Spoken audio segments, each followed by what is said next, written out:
Should you buy an older 2020 TV, or should you wait for new 2021 models? In this video, we're going to analyze some price history charts to help you decide when's the best time of the year to buy a television, and explain which 2021 TVs are worth waiting for compared to 2020 models. Keep watching. Hello everyone, my name is Vincent Teo.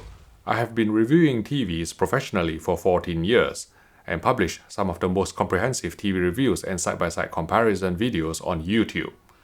To understand how TV prices change throughout the year, we have to understand the product cycle of a television. Most of the well-known TV brands usually launch their models in spring, so around March-April time. These new televisions would generally be in circulation for 1 year until they are replaced next year during March or April by next year's models. Just like almost every consumer electronic product, the price would generally decline over a TV's life cycle. So here, we are going to show you the price history of some of the more popular televisions in 2020, namely the 55-inch LG CX or C10 OLED, the Samsung Q90T QLED, and the Sony XH90 LED LCD TV, also known as the Sony X900H in the USA. These price tracking charts are from price comparison site pricespy.co.uk, but the trends should apply in the USA too, since TV launch times are very similar and Black Friday is a big deal too. Let's start with the LG 55CX. If you look at the chart, you can see that it's obviously the most expensive when it's first launched, at £1,800.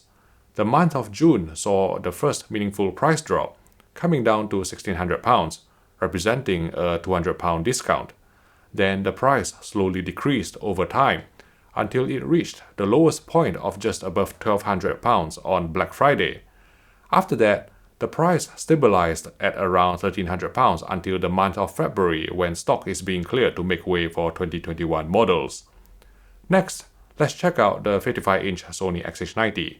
It held its launch price of £1,300 until June, when it dropped by a massive 50 quid. It was not until the middle of August when we saw the first significant price decrease to £1,000. The run-up to Black Friday saw a further £100 drop to a price of £900, and after that there was a further discount to £850 before coming back up to £900 again, until recently with the new models imminent. Okay, let's examine the price of the Samsung Q90T.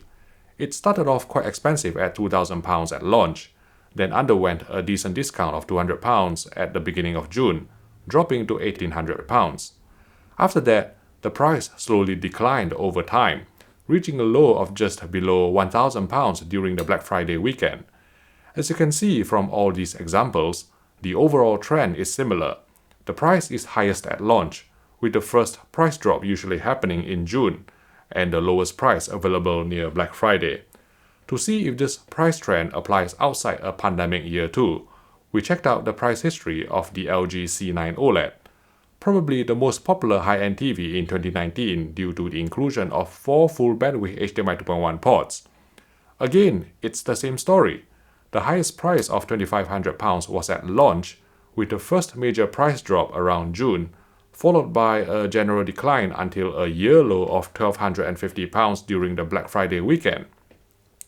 According to PriceSpy, the LG C9 underwent even more price discounts sometime in June 2020, but we generally don't advise waiting for so long, because stock may have gone from major retailers by then, so you may end up having to buy from unknown stores with less comprehensive warranty coverage.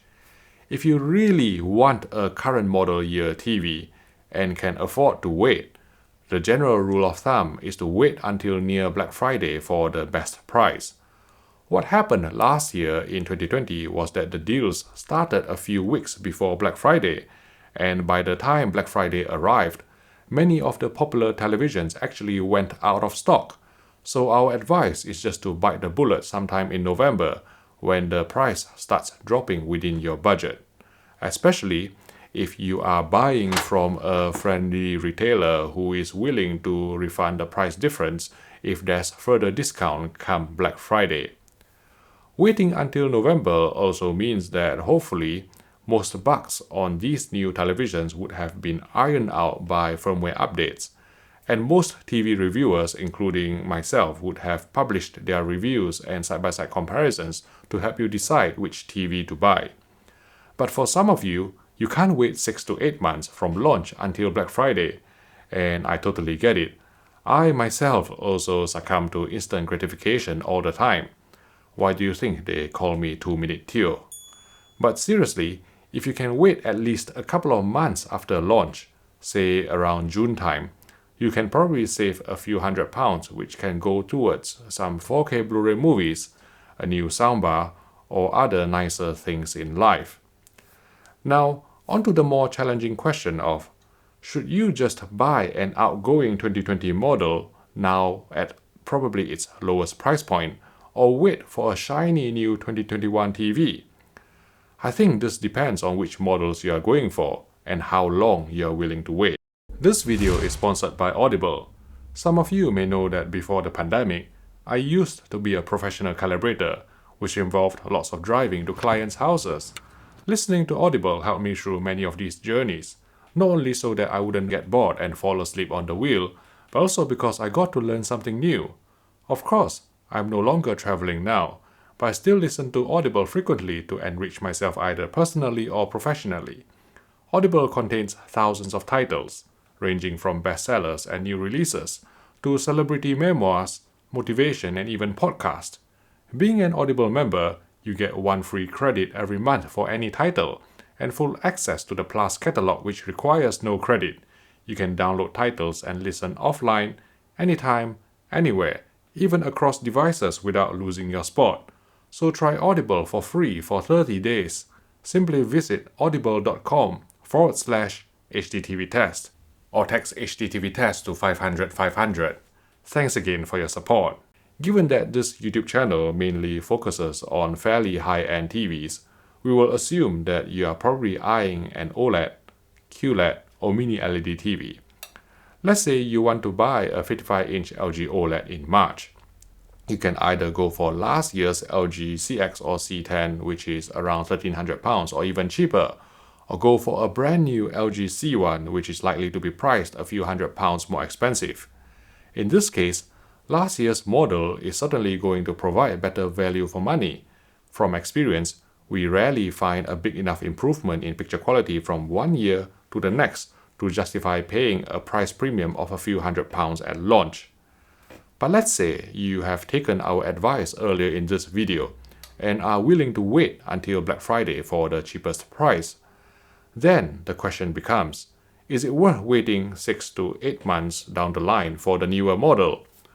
While it is going to be near impossible for me to give a definitive answer without physically reviewing the TVs, what I can do in this video is to give you my professional opinion of which models from each major TV brand represent a worthwhile upgrade from last year in terms of specifications on paper. Starting alphabetically with LG Electronics, realistically the only model worth waiting for, is the Gallery G1 series with OLED EVO panel. In some ways, LG is a victim of its own success. The LG C10 or CX was already so well spec'd, with 4 HDMI 2.1 ports, low input lag, well-implemented HGIG, accurate colors, TV-like Dolby Vision, that the only major improvement is going to come from a hardware upgrade, which the new OLED EVO panel provides. In case you don't know, OLED EVO is a new panel from LG Display which has 2 key improvements, namely the addition of a green emitting layer and the substitution of hydrogen with deuterium in the blue OLED compound to achieve higher peak brightness without increasing the risk of OLED burn-in. Among LG's 2021 OLED TVs, only the G1 series will be equipped with the OLED EVO panel, making it the model worth waiting for. However, please bear in mind that the LG G1 is designed to be wall-mounted, and so doesn't come with a conventional tabletop stand, which may put off some potential buyers. Next, Panasonic.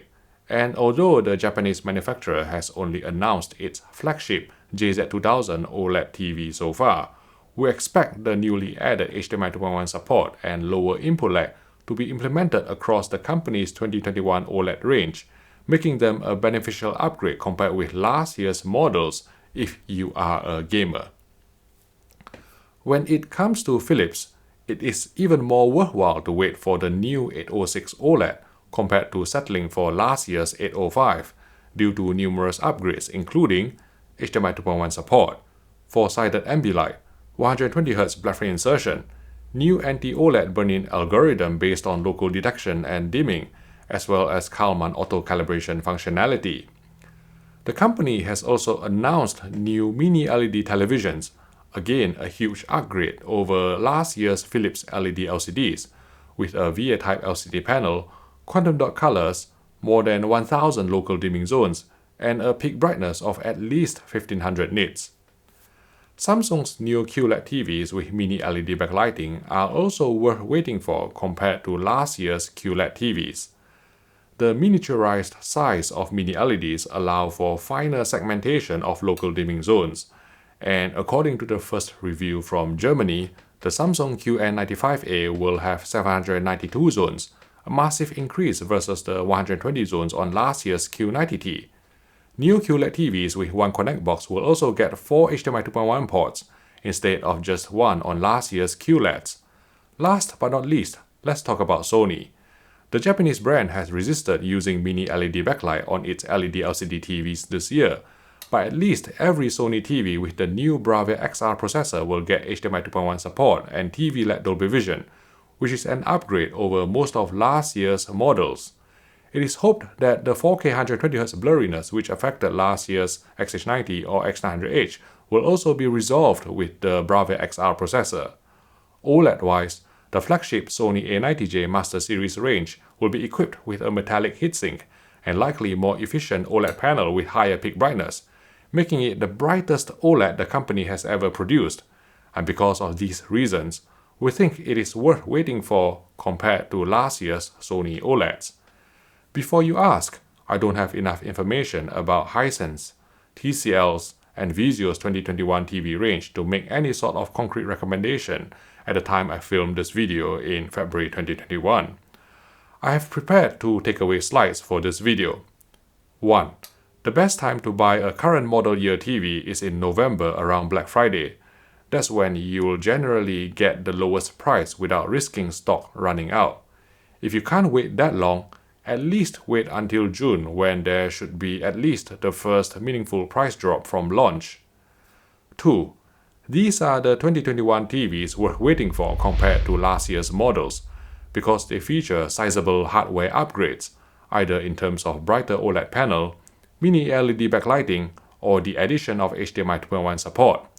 If you are not eyeing one of these TVs, then you might as well buy last year's outgoing model at a cheaper price.